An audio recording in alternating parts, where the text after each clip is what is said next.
Brittany Wallace, my daughter-in-law, lifted her wine glass and proclaimed a toast. Her lips curved in that phony grin I recognized all too intimately. Here's to the mother-in-law footing every expense, yet forever excluded from true motherhood. Her statement cut the atmosphere like razor blades. The ensuing quiet hung heavy, almost tangible, like fog you could slice through. My son, Ethan Wallace, dropped his gaze, flushed with discomfort while the rest of the guests shifted uneasily, avoiding eye contact. I sat motionless, my napkin precisely arranged on my knee, observing as Brittany took a slow sip of her wine, acting like she'd just shared the wittiest punchline ever. 15 years. For 15 endless years, I'd propped up this household, covering all costs, indulgences, crises they could invent. Yet there she stood, degrading me publicly as though I were an outsider, pleading for scraps. I drew in a steadying breath. Silently, I retrieved a gold key from my handbag. I set it down softly amid the table, beside the document I'd drawn up that morning. The faint clink of metal on timber rang out, carrying a sense of liberation. Ethan spotted the key, scanned the attached message, and his expression shifted from mortification to outright dread. His face drained to the color of untouched wax. "Mom," he faltered, voice breaking, "please say you haven't gone through with it." But I was rising already. My dark gown whispered against my legs as I headed for the exit, abandoning 15 years of indignity masked as family support. Each footfall on the polished wood floor thumped like a bold assertion of autonomy. It was the key to their home, the one I'd purchased, still titled in my possession. The message was straightforward, blunt, no frills.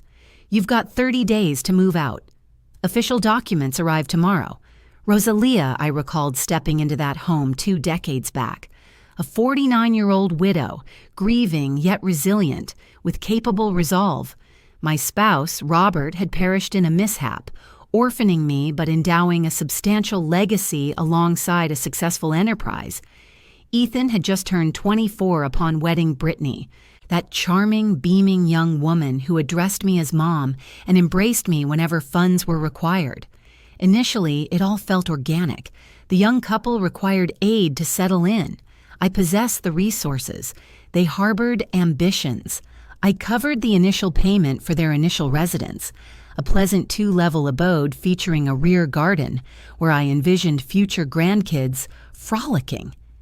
Next arrived the fresh vehicle, since the second-hand model posed risks for an expanding household, followed by the European getaway as they merited a postponed wedding trip. Subsequently, the charge cards for crises that lingered unpaid. Brittany excelled at instilling guilt in me for my financial security amid their lacks. "How fortunate to escape fretting over payments," she'd remark with exaggerated exhalation. "If only everyone enjoyed such serenity." And foolishly, I'd reach for my ledger again.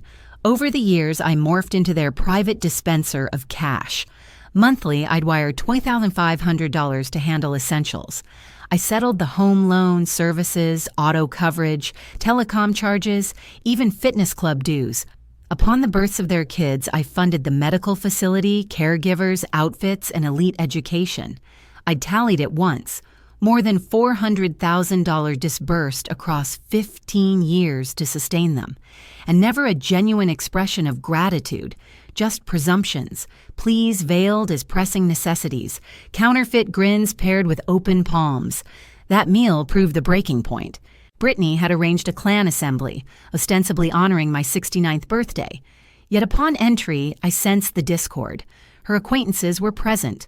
Unfamiliar faces who eyed me with that detestable blend of compassion and condescension.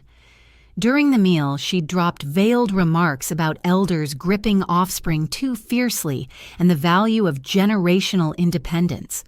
When dessert emerged, it wasn't my preferred taste. Chocolate, which I abhor, but she adores. Then arrived the toast.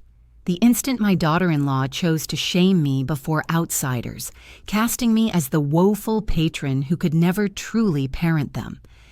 Yet as I approached my vehicle that evening, an inner transformation occurred. I shed the role of the fragile, bereft woman purchasing affection. I reclaimed my identity as Rosalia Jenkins, a 69-year-old who forged a dynasty from nothing after her partner's death. The moment had come to rediscover my essence. Back at my flat that night, I decanted a serving of Merlot and settled near the expansive pane facing the urban sprawl.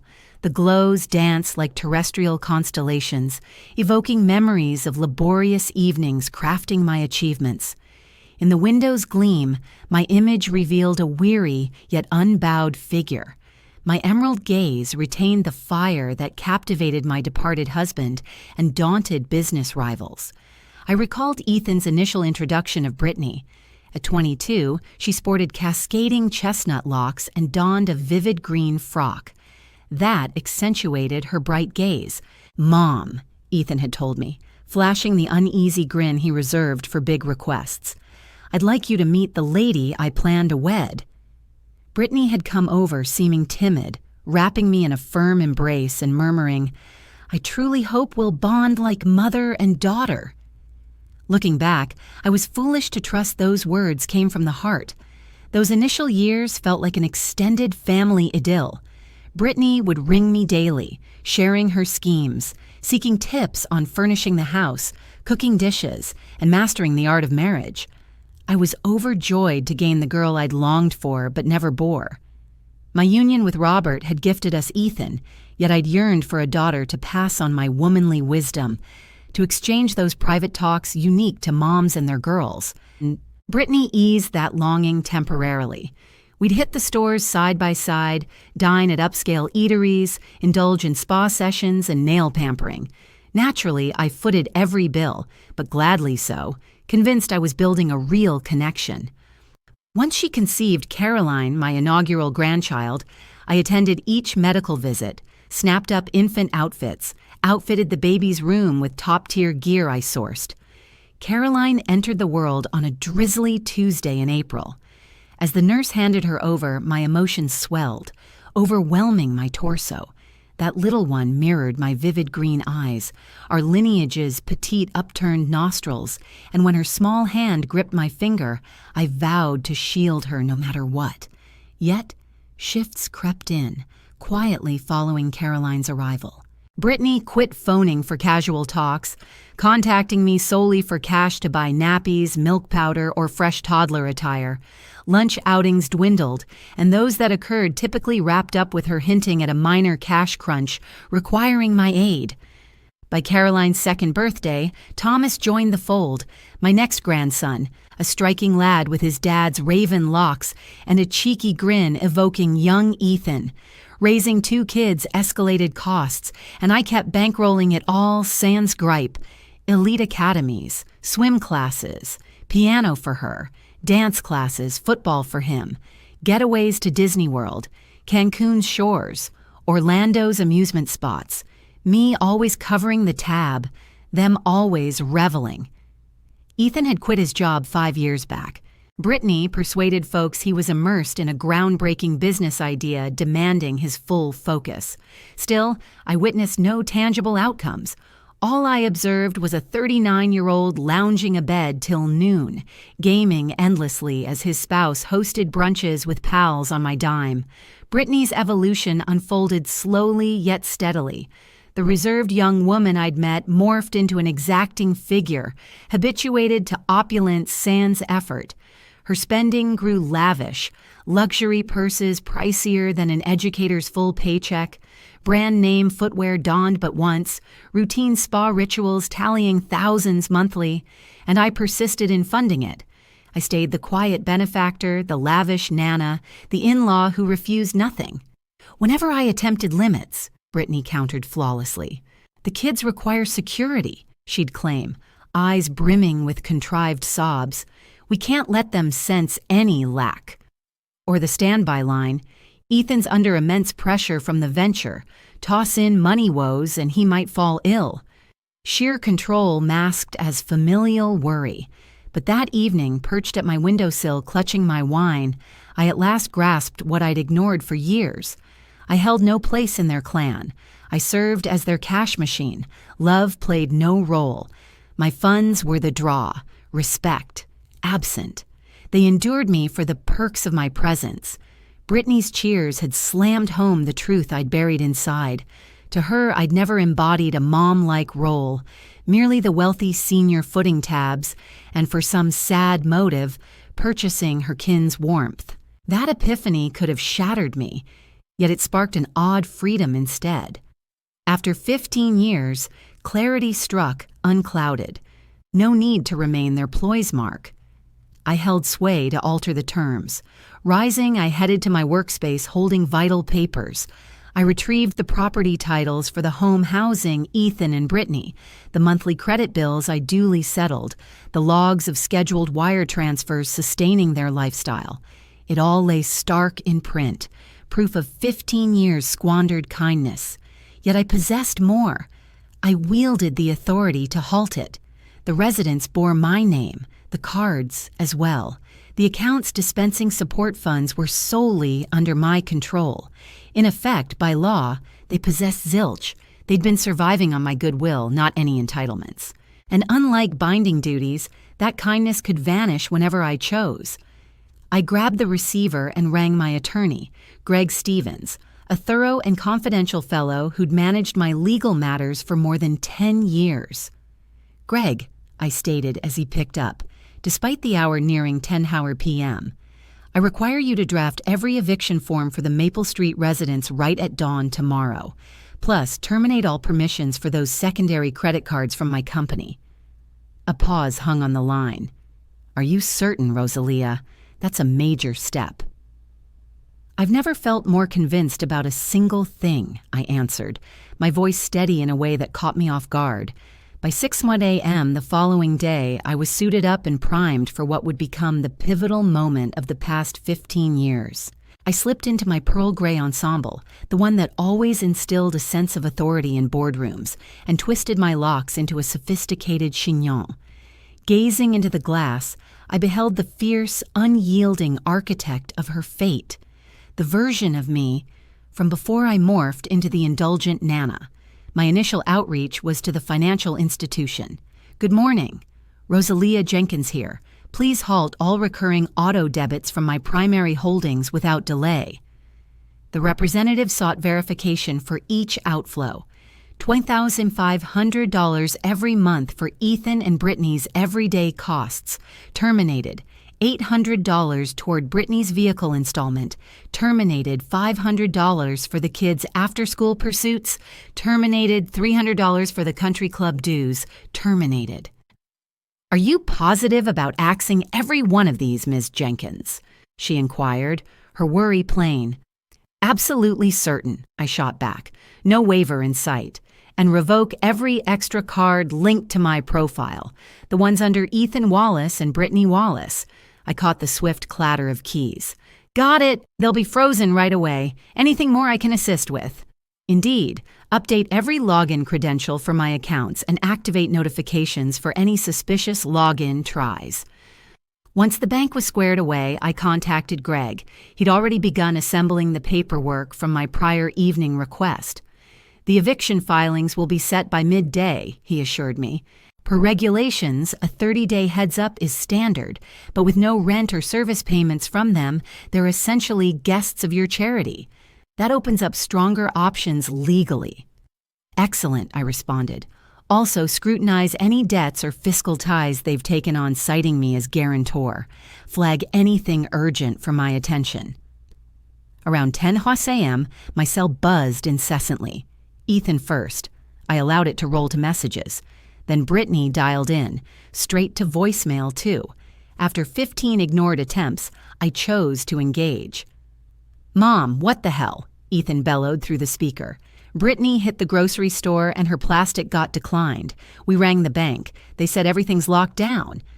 "Hello, Ethan," I countered evenly, a stark foil to his frenzy. "Trust you had a restful night in my home." "Your home?" "Mom, this is ours. 15 years we've called it that." "A property I purchased, titled solely to me, for which you've never contributed a single cent," I retorted coolly. "The eviction notice arrives via courier this afternoon. You've got 30 days to relocate." An endless quiet stretched out. I detected his labored breaths across the connection. "Mom, come on, let's discuss this. I get that Brittany crossed a line yesterday, but you can't go nuclear over it." "Crossed a line," I echoed with a sharp, wry chuckle.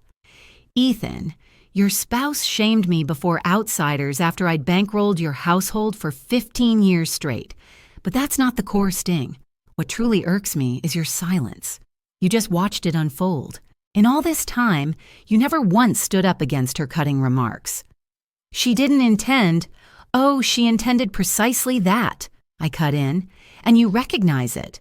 We all do. For years, I've endured being the wealthy, pitiful kinfolk forced to purchase affection amid isolation. But last night taught me something. Solitude beats the company of those who hold you in contempt." I ended the call before his rebuttal could form. It lit up anew right away, but I muted it. By 2 p.m., I opted for an indulgence long neglected. I dined solo at my cherished spot, that quaint French bistro in the city center boasting the finest quiche Lorraine statewide. I requested a window seat, cracked open a novel I'd shelved for months, and savored a peaceful repast free from gripes over funds, spared the charade of caring for Brittany's contrived crises, unburdened by the fiction that her offspring held me in esteem when they'd obviously picked up from their folks the habit of viewing me solely as an endless cash dispenser. The server, a fellow in his 20s called Alex, who'd waited on me for ages, came over with a quizzical look. "Ms. Jenkins, it's been too long since you dined here. How's life treating you?" "I'm reinventing myself," I answered, flashing a real grin. "And it's incredibly freeing, you know." While savoring my meal, memories flooded back of all the occasions I'd scrapped my own agendas to fit around Ethan and Brittany's timetables. The countless party invites I'd declined just to stick around and mind the kids when the household demanded it. The vacations I'd delayed because some crisis inevitably popped up, needing my urgent monetary help. Take 3 years back, when I'd scored a spot on a Mediterranean voyage with my entrepreneur pals, a dream I'd harbored for ages. Right on the eve of departure, Brittany showed up sobbing, claiming Thomas required a small operation that their policy wouldn't fully handle. Naturally, I ditched the getaway and footed the bill. Turns out it was just a routine tonsil removal that insurance had covered entirely. Or consider last year when I'd at last committed to sprucing up my place. I'd brought on a decorator, selected fresh pieces, envisioned transforming my space into the stylish haven I'd craved forever. Then Ethan swooped in with this can't-miss venture demanding $50,000 up front. Like clockwork, I wrote the check.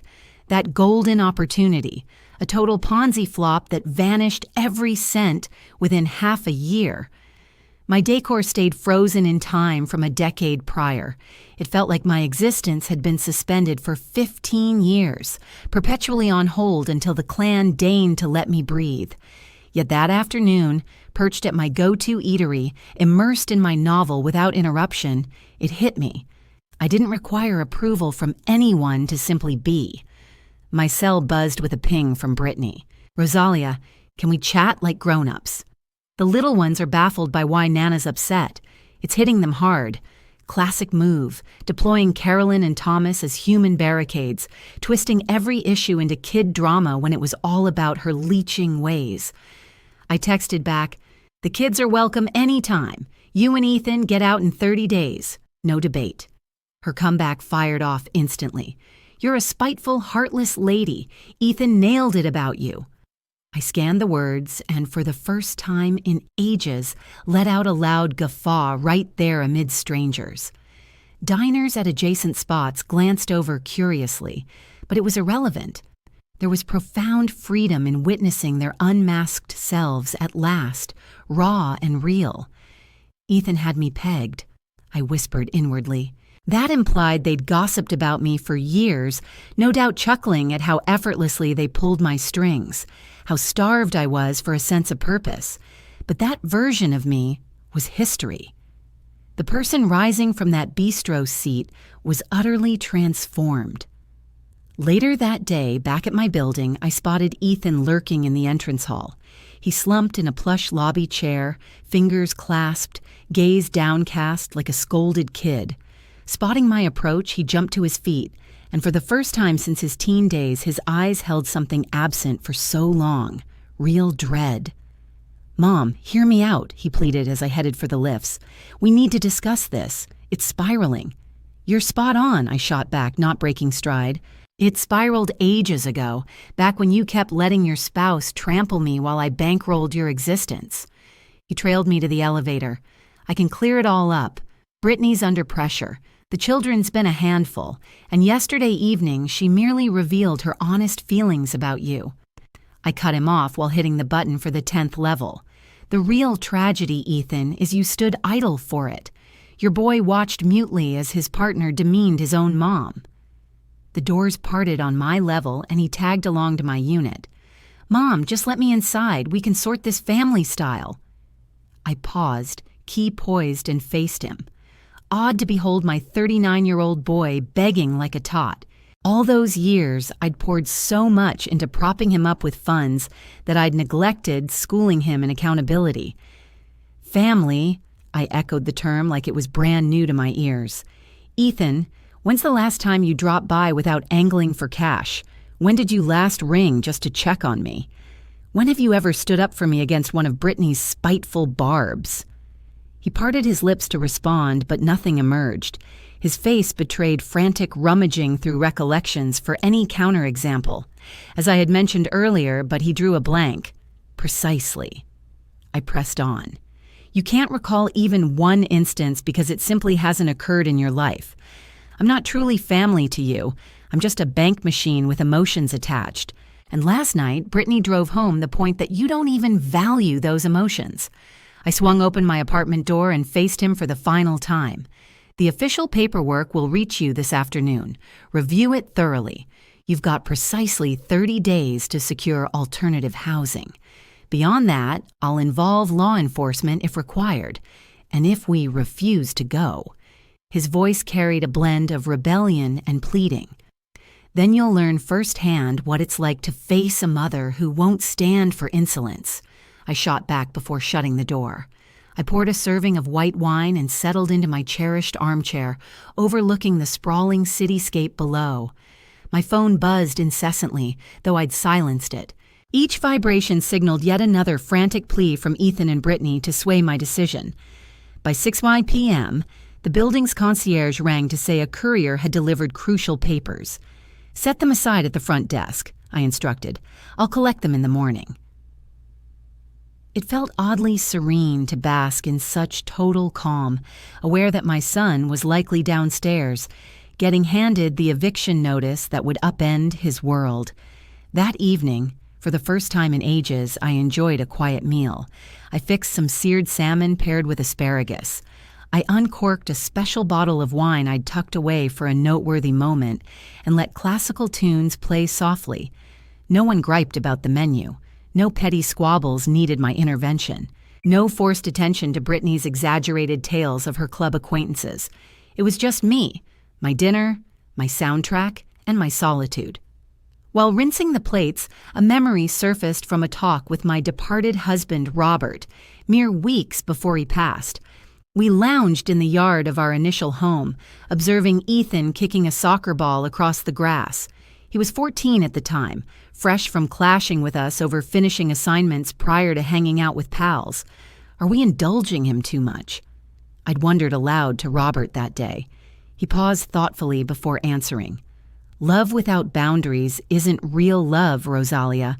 It's indulgence. If we skip showing him that choices bring repercussions, he'll never value people or things." Back then, his insight struck me as overly stern. Ethan, our sole child after 3 heartbreaking losses, felt like our precious gift. I yearned to shower him with all I'd lacked growing up. I aimed for him to sense unwavering affection, security, and shelter.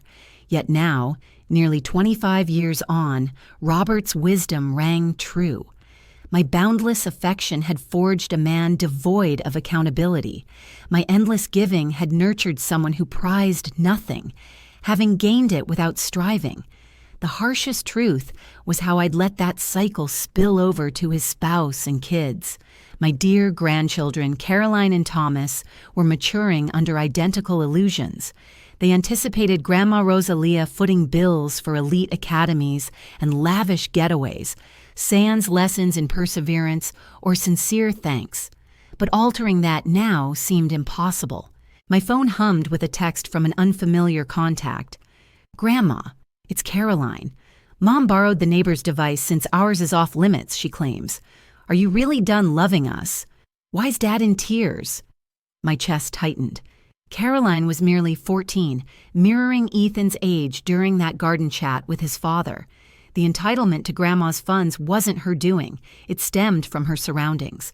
I texted back at once, "Darling, I adore you endlessly. You and Thomas mean the world to me. Yet grown-ups sometimes must enact tough choices to impart vital truths. Swing by after classes tomorrow for a chat." She responded promptly, "Sure, but Mom insists we stay away because you're furious." "Your mother's mistaken. You're always welcome here.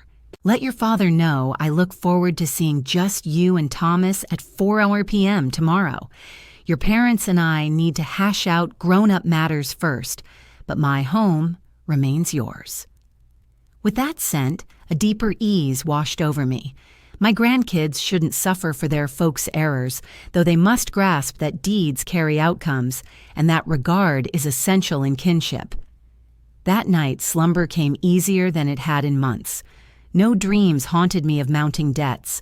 No middle-of-the-night frets over Ethan's employment status. No tossing over next month's bailout sums to sustain the household. For the first time in 15 years, I rested like someone liberated. The following morning, I arose feeling remarkably. It felt like I'd just awakened from a 15-year stupor. Sunlight poured into my bedroom with a brightness that had escaped my notice for ages. And for the first time in years, I skipped checking my phone the moment I woke up. There was no rush to scan the barrage of unanswered calls or frantic texts that piled up overnight. I whipped up a hearty breakfast. Fluffy scrambled eggs, toast slathered in homemade strawberry preserves, a mug of freshly brewed coffee, and a glass of squeezed orange juice. I lingered over the meal, relishing every morsel while flipping through the newspaper without interruption. It was astonishing how much richer flavors became when you weren't wolfing down food amid back-to-back crises over finances. At about 10 a.m., Greg rang to verify the paperwork's delivery. Ethan had accepted it the previous evening, he said. He'd also tried reaching me 3 times at dawn, but following your advice, I let it go to voicemail. Should I route all the legal exchanges via my firm? Absolutely, I responded. Oh, and Greg, I'd like you to redraft my will as well. The asset allocations are set for major shifts. A pause hung on the line. You certain about this, Rosalia? Such choices aren't easily undone. I've never been more convinced of anything in my entire life, I assured him, my voice steady in a way that caught me off guard. Once I ended the call with Greg, I tackled something I hadn't attempted in decades. I dialed my sister Brenda down in Miami, where our connection had faded amid the relentless demands of supporting my leeching relatives. "Rosalia," she picked up, her voice laced with shock. "Heavens, it's been ages. How have you been?" "And you, Brenda," I countered, launching into the tale for the first time in years without fabricating a flawless existence. I shared it all, from the initial acts of boundless giving to Brittany's degrading speech at the dinner, the steady flow of bank wires to the notice of eviction. She absorbed it quietly for nearly an hour. At the end, she let out a heavy breath. "Rosalia, do you realize what stings me the deepest in this mess?" she ventured at last. "What?" "That for all those years, whenever I reached out, you'd paint this picture of utter bliss, stories of family getaways, the kids' triumphs, your unbreakable bonds. I was jealous, honestly, picturing your ideal setup while I sat here alone without kids, feeling like half a person." Her confession struck like a jolt of truth. I suppose I deluded myself into thinking it was real. It had been simpler to imagine I was purchasing authentic affection than to face the exploitation. Sis, what you've pulled off isn't harshness, it's self-preservation. And high time, too. Chatting with Brenda left me affirmed in a profound way I hadn't felt in ages. Here was someone who'd known me from girlhood, with no stake in my money matters, affirming I'd made the wise move. By 3:30 p.m., I geared up for Caroline and Thomas's visit. I picked up their go-to cookies, warmed up some cocoa, and straightened the sitting area to put them at ease. No matter the discussion ahead, I needed my grandkids to sense that my affection for them remained unshaken. They showed up right on time at 4 Yao, with Ethan in tow, appearing utterly worn out, like sleep had evaded him for nights. His eyes were bloodshot, his outfit rumpled, wearing that same hangdog look from his teen days, back when Robert had grounded him for shattering a window with a baseball. "Mom," he started, but I cut him off with a raised hand. "Ethan, this chat is for Caroline and Thomas. You can hang out in the lobby downstairs. They're my grandkids. I'm their grandma, and after all this turmoil, I deserve some private time with them." He opened his mouth to argue, but Caroline, ever the sensible one beyond her 14 years, touched his arm. "It's fine, Dad. We have to speak with Grandma." With Ethan gone, I offered them the treats and drinks, and we settled into the lounge. Caroline gazed at me through eyes as verdant as my own, brimming with bewilderment and worry. Thomas, at 11, fixated more on the snacks, though his fidgeting betrayed his unease. "Grandma," Caroline ventured, "is it real that you're making us leave our home? Mom's been sobbing nonstop, and Dad's holed up in his room." I paused to select my phrasing carefully. These kids merited straightforwardness, yet delivered gently enough for their grasp. "Caroline Thomas, do you understand the origin of the funds covering your home, your education, your trips, your outfits?" Thomas gave a non-committal lift of his shoulders. "From Mom and Dad, probably. No, darlings, it's from me. Over 15 years, I've covered every expense in that household, the properties titled in my name, the utilities. I foot the bill. Even the daily groceries you enjoy come from my pocket. Oh, my finances." Caroline stared at me with saucer-like eyes. "For real. Dad's unemployed. Your father claims he runs a company, but that enterprise has never generated sufficient funds to sustain the household. And your mother stays home too. So why do they constantly claim there's no cash for the stuff we desire?" Thomas inquired, truly puzzled. "It's simpler to claim funds are lacking than to reveal that the cash belongs to me, not them." Caroline, ever the sharper of the pair, started piecing it together. "That's the reason Mom always suggests. Check with Grandma or see if she can pitch in, whenever we crave something pricey." Spot on. "But Grandma," Caroline pressed on, "if you're covering all the bills, why does Mom act like we're bothering you with requests?" That query shattered my heart, revealing how my 14-year-old granddaughter was already sensing the poisonous patterns in her household. "Because your mother prefers you remain in the dark. It's less complicated for you to view me as the kind-hearted Nana who chips in occasionally, rather than confessing that your entire existence relies on my earnings." Thomas paused mid-bite on his treat. "Does that make us broke? It signifies your folks opted against employment, secure in the knowledge I'd foot every bill, though that arrangement concluded yesterday evening. What went down last night?" Caroline wondered. I described the dinner fiasco in terms suitable for their ages. I shared details of Brittany's speech, the deep embarrassment I'd endured after decades of propping them up, and my resolve to establish limits at last.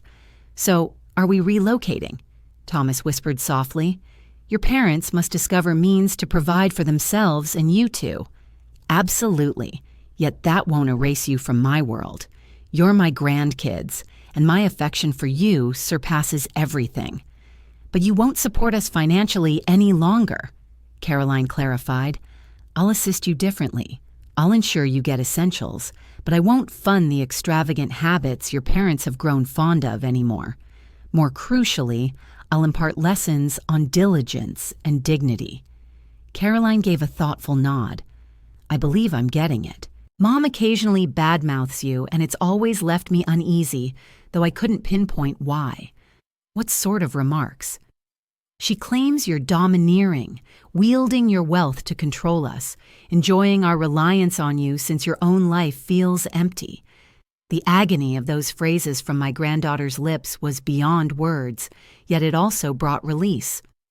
At last, I had proof of my long-held suspicions. Caroline and Thomas, I responded after absorbing her disclosure. I need you to grasp a vital truth. My actions aren't meant to wound you. They're to impart what your parents never demonstrated. Respect isn't optional, and genuine affection can't be purchased. Thomas, fiddling with his cookie bits, gazed up with those deep eyes reminiscent of Ethan's in his youth. But where will we stay, Nana? All my buddies are at my current school. Your mom and dad will need to secure employment and hunt for a residence they can finance independently. Indeed, you might switch to a public school and forgo the lavish items you've known. Is that awful? Caroline probed, sincerely intrigued. Not at all, dear. Countless kids attend public institutions and thrive with joy. Numerous households manage on modest means and cherish their possessions. The real harm lies in maturing under the illusion that wealth materializes effortlessly, oblivious to the intense labor required to acquire it. Caroline pondered briefly. I suppose that never crossed my mind. When I desire an item, I request it from Mom. If she cites a shortage, we turn to you. And how do you suppose that affects me? Thomas scowled. Like a cash machine. My 11-year-old grandson's candor caught me off guard. Precisely like a cash machine, Thomas. That sounds dreadful, Caroline whispered. I despise it when pals approach me solely to snag lunch cash. Now picture that persisting for 15 years, not with classmates, but your closest kin. The kids fell quiet, absorbing my words. Their faces showed a fresh viewpoint dawning on the circumstances. Nana, Caroline ventured at last, may I pose a question? Did you labor to amass all that wealth? I toiled relentlessly, Carolyn. Following your grandfather Robert's passing, I had to sustain the building firm we'd established jointly. I labored 12 hours daily, 6 days weekly. I'd rise at 5 a.m. to inspect plans before the crew showed, collapsing past midnight with the ledgers. And did Dad assist you? Your father was 18 at your grandpa's death. I invited him to join me on the job so he might acquire the skills he wanted to pass the family business on to his son one day and have him take it over. But the boy chose to hang out with buddies and have a good time instead. Thomas eyed me with interest. Dad never joined you on the job. I attempted to show him the ropes a few times, but whenever I handed him tasks, he'd come up with reasons to dodge them. He claimed the building trade was too tough, mentioned his own dreams, insisted he'd carve out his path. And did he manage that? Caroline inquired, showing a wisdom that tugged at my emotions. What's your take, sweetie? In our 15 years together as a couple, did you ever notice your father contributing cash to the household? Caroline shook her head gradually. Not once. Each time we're short on something, Mom suggests, let's check with Grandma or see if she can pitch in. But that doesn't prove your dad is incapable of earning. It just shows he's opted out, figuring I'll always step up to handle the money troubles. And what about Mom? Thomas wondered. Your mom is a smart, skilled lady. She knows 3 languages fluently. She earned a degree in business management. Prior to tying the knot with your dad, she held a position at a marketing firm. Yet after the wedding, she figured it was simpler to rely on my funds rather than tap into her talents. The kids shared looks that revealed an awareness beyond their years. It hurt to see them grasp these realities so young, but it felt essential too. Grandma, Caroline ventured after a lengthy pause, we've treated you unfairly as well. Her words caught me off guard with their sincerity and depth. You're just kids, Caroline. Grown-up money matters aren't your burden to figure out, though this can teach you a lesson. What kind of lesson? That nothing comes free in life. Someone always foots the bill. That cash doesn't just materialize, it demands labor and dedication. And that respect forms the bedrock of every bond, family included.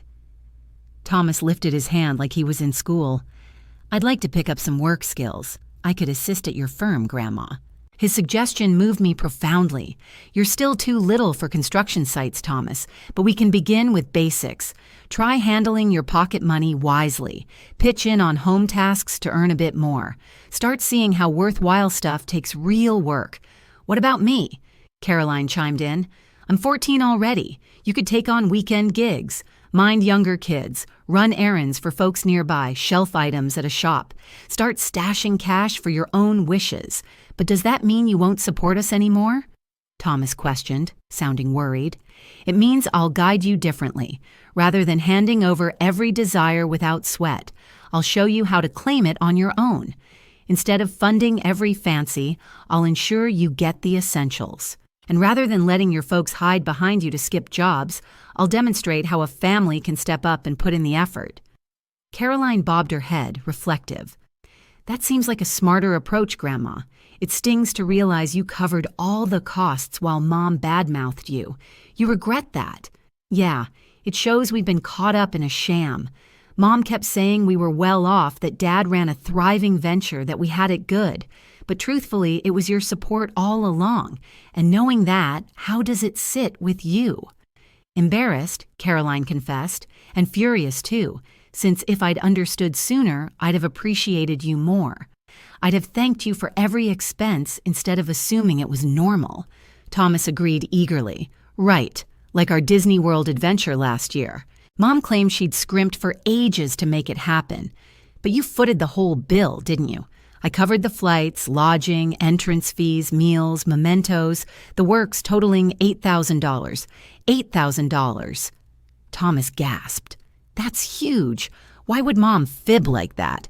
"It let her shine as the big-hearted parent spoiling you with epic getaways, without owning up to not chipping in a dime." "That's straight-up deception," Caroline declared, fired up. "I can't stand how they kept this from us for years. Your mom wasn't out to wound you deliberately," I clarified, even if deep down I questioned it. Still, she withheld key details that could have clarified your home life. "What's next?" Thomas pressed. "Now your parents must grow into accountable grown-ups. They'll need to seek employment. They'll have to relocate to housing within their means, and they'll raise 2 amazing kids using their own earnings. But what if they struggle?" "They absolutely can handle it, Caroline. Your mom and dad are bright and able. They've just stuck to the lazy route far too long. When that option vanishes, they'll adapt, endure, and even flourish.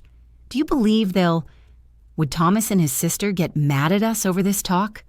Thomas wondered, sounding worried. "They might be a bit peeved initially, but you're innocent here. All you've done is absorb the facts about your household, and those facts will guide you towards smarter choices down the road."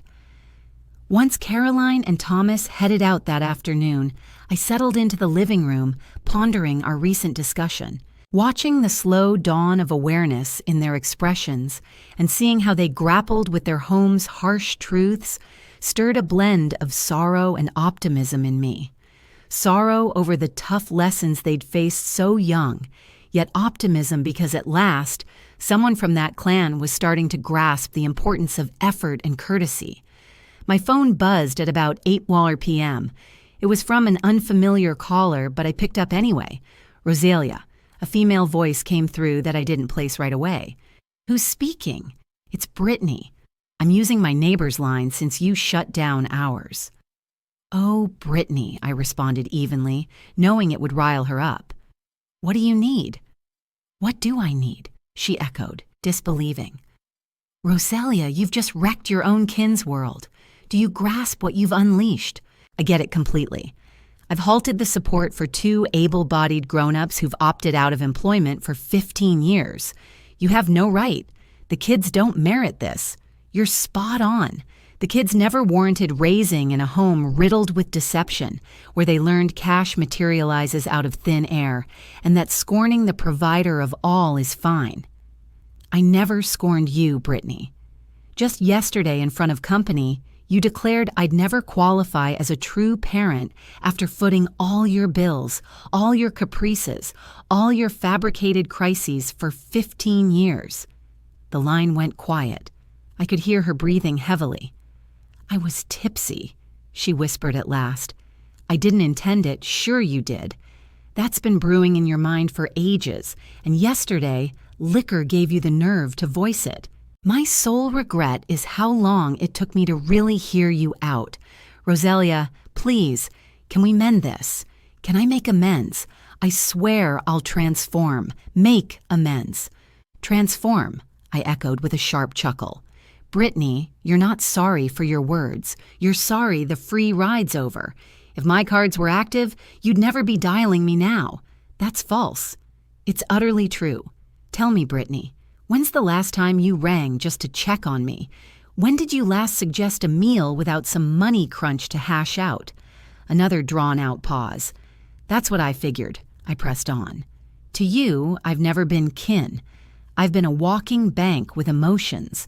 And yesterday, you spelled out loud and clear that those emotions mean nothing to you. The kids require you, she pleaded, voice cracking. The kids will get me, but no more the grandma bankrolling it all sans any regard. They'll get the grandma who cares deeply enough to instill genuine principles. And what about us? Ethan hasn't held a job in ages. My resume's outdated. Brittany, you're 37, hold a college degree and fluently handle 3 tongues. Ethan's 39, in top shape, raised by construction folk. You won't face anything that countless others tackle daily. Earning to sustain yourselves. But regular work won't sustain our way of life. Precisely. You'll adapt to fitting your actual budget like the rest of humanity. This is heartless, Rosalia. You're penalizing everyone for a drunken slip of mine. I'm not penalizing a soul.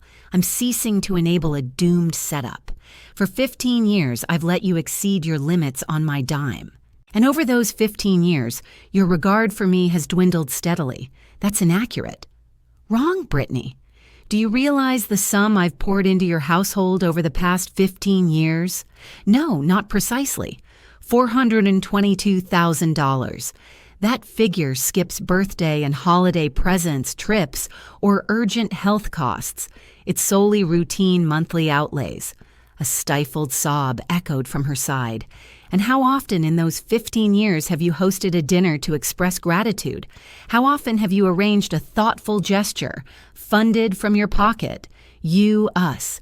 0, Brittany. Never once. Each meal, each festivity, each token from you has circled back, bankrolled by my funds. I had no idea you were tallying it all. I wasn't until yesterday. Yesterday, I pulled up every financial statement. And for the first time in 15 years, I confronted the full scope of it. Rosalia, grant us one final shot. I'll evolve. Will evolve. One more shot. Britain. You've squandered 15 years of chances, Brittany. 15 full years to express real appreciation, to pitch in with money for your loved ones, to offer me the simple courtesy that every person merits, particularly a woman who's given up so much on your behalf. What more must I endure? Fall to my knees, plead with you. That's precisely what you're after. But my desires are out of reach, Brittany. I yearn to reclaim those 15 lost years of my existence. I long to restore the esteem I forfeited for my son after permitting your mistreatment of me. I ache to recover the self-respect I surrendered each time I feigned tolerance for your barbs, masked as humor that no one should accept. I never belittled you, absolutely not. So what remarks did you hurl at me whenever I showed up to a family event? Look, the rescuer arrives. How would we manage without bountiful Rosalia? Thank goodness there's a fixer for all our woes. You called those praises. They stung like vicious mockery, and deep down you're aware of that. Each remark served as a jab, underscoring how you viewed me as the pitiful family member forced to purchase affection since I lacked a fulfilling existence. I never saw you that way. Brittany, just last evening, you voiced it outright amid a crowd of unknowns. You declared I could never qualify as a true mom.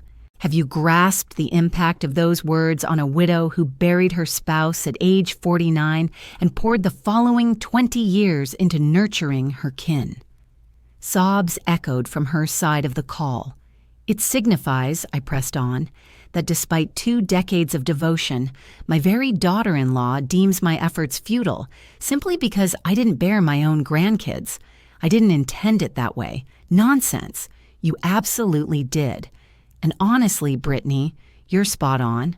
I'll never serve as their birth mother, yet it's equally factual that their natural parent can't match the gifts I've bestowed. Steady finances, top-tier schooling, fresh prospects, and most crucially, the model of perseverance in chasing one's goals. Please, Rosalia, the kids keep pressing me about what's next. I'm at a loss for words to share with them. Share the facts, Brittany. For once, lay out the unvarnished reality of your household finances to them. Detail how they'll need to relocate since you've never covered the mortgage on their home. Outline the shift in their daily routines because you've never toiled to sustain them. That'll scar them emotionally. Ever wonder what truly scars young ones?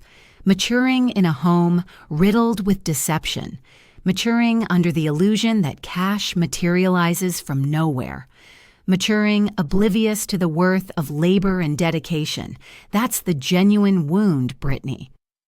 I can't handle this by myself. You won't face it solo.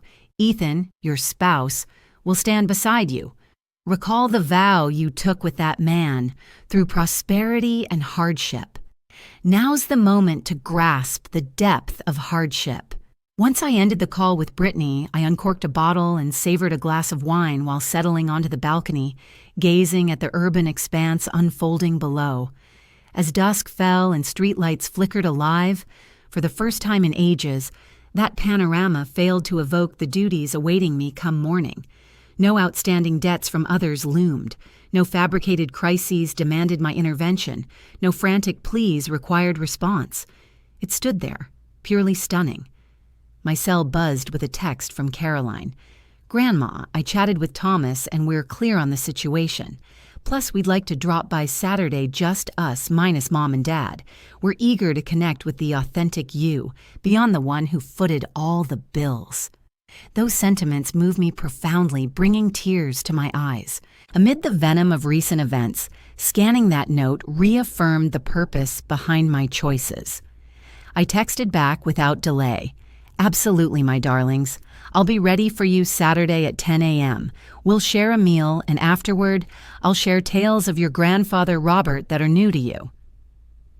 That evening marked the second straight night of sound slumber, a rarity for me over many years. Come Friday dawn, Greg rang with intriguing updates. "Rosalia, Ethan stopped by the firm late yesterday. He's seeking to bargain on the eviction details. And his counteroffer. He'll seek employment if you grant them another 6 months in the residence and restore the cards on a short-term basis." Laughter escaped me uncontrollably.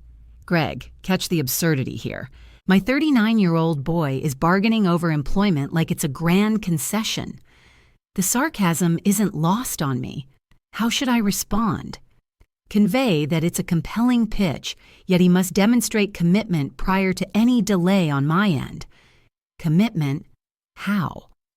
Secure a verified position and collect an initial salary within the eviction's 30-day window. Should he land genuine work and present a pay stub by day 29, I might extend 30 extra days for them to sort matters, though the cards stay revoked for good." Spot on. One more update.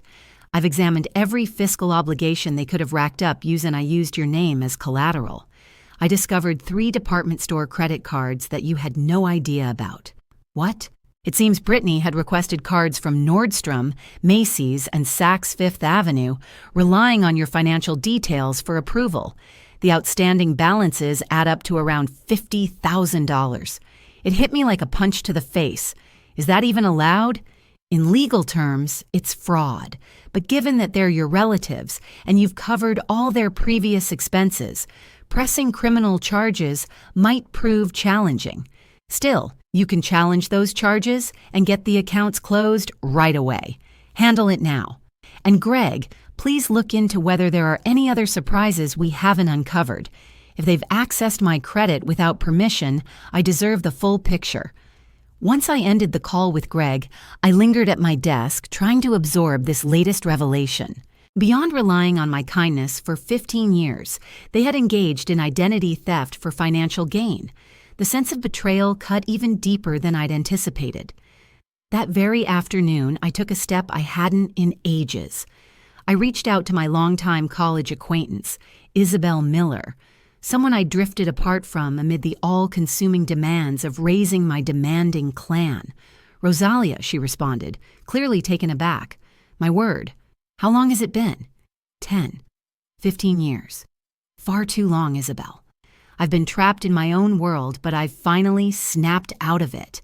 I shared the entire saga with her, right up to the fresh bombshell about the credit card scheme. Isabel heard me out quietly, interjecting now and then with sounds of shock. "Rosalia," she remarked once I'd wrapped up, "what you've outlined isn't just a troubled household. It's outright financial exploitation." Financial exploitation. Absolutely. When people twist your emotions to tap into your money, when they weaponize your goodwill to keep you in line, when they steal your identity for scams, that's not affection. It's mistreatment. Her insight struck hard, labeling a vague ache I'd carried without words. Over those 15 years, I wasn't some benevolent family leader in a tight bond. I was a target of calculated economic manipulation. And the worst part of financial exploitation, Isabel pressed on, it's how it leaves the victim racked with guilt for standing up for themselves. They convince you that setting limits makes you selfish, that safeguarding your assets is heartless, that refusing endless drain paints you as the villain. That's precisely my mindset this past week. I confessed. At times, I question if I'm overreacting to them. "Rosalia, pay attention. Supporting your grown son for a year as he job hunts. That's generosity. Propping him up for 5 years while he sorts himself out. That's leniency. Backing him for 15 years in high style without him lifting a finger. That's exploitation." Her insight lit up everything like a sudden revelation. At last, another voice had framed the truth of those lost years. "Isabel, mind if I ask you something?" "Go ahead." "Over all the time we were out of touch, did you ever puzzle over my vanishing act?" To be frank, yes. I often wondered what became of the bold, driven woman I knew, the one with big dreams, goals, and a vibrant circle. Then, whenever I'd suggest hanging out, you'd always cite some family duty, and your take on it. I figured you'd turned into one of those moms who vanish into motherhood and kids. But seeing it now, that wasn't the case. You'd gotten entangled in a toxic dynamic with your nearest and dearest. That day, after 15 years, I arranged outings unrelated to my relatives for the first time. Isabel suggested joining her at an art show the next Friday, and I agreed freely. No checking in with others, no fretting over potential crises, no faking concern for Brittany's staged crises. Come Saturday at 10 hours sharp, Caroline and Thomas showed up. I welcomed them with a hearty spread. Fluffy pancakes, fluffy eggs, crispy bacon, squeezed orange juice, and berries topped with whipped cream. Yet the real highlight was sharing that breakfast with my grandkids, uninterrupted by their parents' endless gripes about funds for once. "Grandma," Caroline mentioned while slicing her pancakes, "I have to share this. Overheard Mom on the phone with Aunt last night. She called you unhinged, said you're lashing out unfairly. What's your view?" I believe Mom misses the point of appreciation. Ever since our chat, Thomas and I have discussed all you shared non-stop. Thomas bobbed his head enthusiastically. "And we've come to see that we'd never once expressed thanks for anything. How does it hit you, knowing you've been that way?" Carolyn confessed. "Yet we've agreed to turn things around. We're committed to cultivating real gratitude, not merely when we're in a pinch.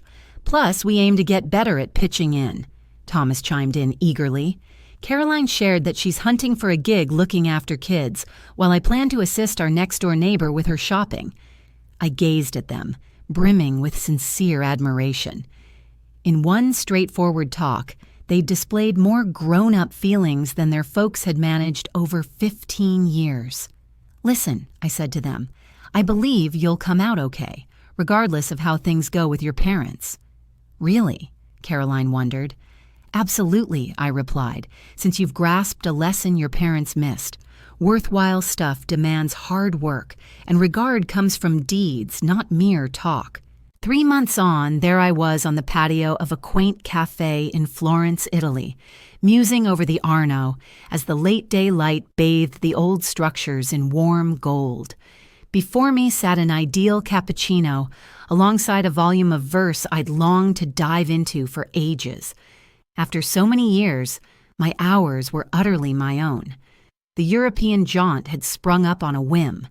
Following the sale of the building firm Robert and I had founded side by side, it dawned on me that my funds would outlast me comfortably. Even more vital, though, was what I'd regained after so long, the liberty to choose my own path for it. My cell buzzed with a text from Caroline. Grandma landed a second gig. Babysitting covers 3 afternoons weekly now, and Saturdays I'm at the neighborhood bookstore. Stash $200 this month. Thomas is teaming up with Mr. Davis on yard work. Dad secured a spot at a building outfit, and Mom's doing part-time at a language firm. It's odd, but I reckon we're content now more than back when everything was handed over. Her words brought a profound sense of fulfillment. I'd chosen wisely despite it being the toughest call of my existence. Ethan rang 2 weeks back, breaking a 2-month silence. His tone rang more grown, less boyish. "Mom," he began, "just wanted you to hear I've taken a position at Rivera Construction, kicking off as entry-level help, but the supervisor notes I could advance with dedication." "That's wonderful," I told him, "and I need to say sorry, not for the current setup, but for those prior years. You're spot on. At 39, I'm an adult who skipped responsibility since I figured you'd always fix it. And what's it like handling your own stuff now?" "Scared stiff," he owned up with a shaky chuckle, yet also, hard to put into words, proud maybe. Cashing my initial pay felt eye-opening in a fresh way. It was truly earned through my sweat. Brittany's finding it tougher than I am. She's still mad at you, believes you overdid it. But she's employed, and the kids hold her in higher esteem seeing her hustle. I'm relieved the family's all contributing. "Mom, one question." "Sure. Will you ever fully let it go? Could we return to normalcy?" I'd pondered deeply before answering. "Ethan, pardoning isn't a one-off gift. It's forged daily through steady behaviors and true honor. Keep proving you've changed. Keep showing me the courtesy I merit, and keep owning your paths. Then yes, we can mend ties, but no more cash aid from you. I'll support differently. For the grandkids' schooling needs, genuine health crises, or if you demonstrate thrift and drive toward clear aims, I'll weigh in. I won't prop up able grown-ups who opt out of self-reliance." There, in that Italian spot, I recalled our exchange with a grin. 90 days since I halted the support, and not only had my kin endured, they were flourishing in manners impossible under my handouts. Greg's update arrived last week. Ethan snagged 3 promotions in 2 months thanks to his drive. Brittany's risen to lead at the translation spot. The youngsters settled into public school nicely. Caroline voted rep for her class, Thomas on the soccer squad. Crucially, they'd mastered budgeting. Off went Brittany's fancy ride for a dependable, pre-owned model. They shifted to a modest 2-bedroom rental, tinier than my place, yet warm and funded by their earnings. They'd taken to home meals over pricey outings, and uncovered, I realized that the greatest family moments often came without spending a dime. Strolls through the neighborhood, evenings filled with board games, and dinners whipped up side by side in the kitchen. During one of our regular chats, Caroline shared with me, "Grandma, it's odd, but I feel like I finally get what family truly means. Back when we could have it all, nothing felt special. These days, grabbing a pizza for Friday feels like a big deal." That shift proved I'd chosen wisely. My grandkids were picking up lessons that would stick with them forever. The worth of hard work, the joy from their own accomplishments, the power of thankfulness, and how to tell apart desires from necessities. For me, those 3 months brought insights I hadn't anticipated. I'd rediscovered my true self, beyond just being a walking ATM for everyone else. I'd rekindled ties with longtime pals, dusted off forgotten passions from years past, and journeyed to spots I'd long imagined. Most crucially, I'd reclaimed my self-respect. That evening in Florence, with the sun dipping behind the waterway, I rang up Isabel. "How's the trip across Europe treating you?" she inquired, her tone bubbling with excitement. "It's been life-changing, but Isabel, I believe I'm set to head back. Weary of stunning Italy already. Not at all. Far from it. I feel so empowered now that I don't have to escape my past anymore. I'm eager to craft a fresh start right where I belong, one where I'm the lead character, not merely the bankroller of everyone else's dreams, and your loved ones. They'll manage just fine. Truth be told, they're thriving more than they have in ages. When I get back, things with them will shift. It'll be built on real admiration and heartfelt affection, free from financial strings." That evening, from my room with a view of Florence Cathedral, I picked up my journal after years of neglect. Today marks my 70th birthday in the world's most enchanting city. Yet the true wonders aren't the masterpieces I've admired or the stunning vistas. The real gem is the sensation of reclaiming my existence. For 15 years, I'd faded into a mere supporter, existing only to serve those who took me for granted. I thought I was acing the roles of mom and grandma, but honestly, I was failing at guiding them through life. These days, my grandkids reach out to share their job wins, not to request cash. My son chats with me honorably now, having grasped that esteem comes through actions. My daughter-in-law is starting to see that real parenting means raising self-reliant kids, not relying on others to foot the bills. And after so long, I'm truly unbound. This isn't about settling scores. It's about freedom, not harshness, but firm affection, the sort that demands an occasional refusal to impart vital truths. Come morning, I'll fly home, but not as the broken soul who bolted from that shameful meal 3 months back. I'll arrive as Rosalia Jenkins, accomplished entrepreneur, self-sufficient trailblazer, devoted yet steadfast grandma, and above everything, someone who won't purchase affection anymore because I've mastered the key truth. Affection that demands payment isn't worth the price. I shut the journal and gazed out the window for the final time. The trip home starts tomorrow, yet I'm a transformed person from the one who escaped humiliation 3 months prior. I'd uncovered something priceless beyond all the funds I'd poured into 15 years of misplaced giving. I'd secured my self-worth, and from here on, no one will strip it away. Enjoyed this tale. What city are you tuning in from? Drop by in the comments to chat. If the story resonated, show some love with a super thanks. It helps me share more like it. Thanks a ton for your kind backing. Can't wait to hear your thoughts below. Check out the 2 fresh life tales on screen that I totally endorse. Tons more awaits on my channel. Hit subscribe if you haven't. Catch you next time for another inspiring story, sent with warmth and regard.